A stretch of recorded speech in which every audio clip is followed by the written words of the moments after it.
অনেক কিছুই তো হতে ইচ্ছে করে, কিন্তু বাবার অত্যাচারে কি কোনো কিছু করার বা হওয়ার সত্যিই জো আছে?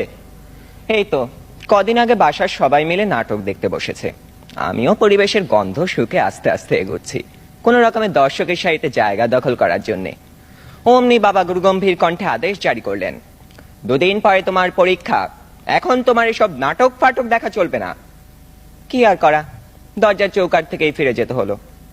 যেতে যেতেই শুনতে পেলাম নাটকের ছেলেটি তার বাবাকে বলছে, আমি এবার পরীক্ষা দেব না।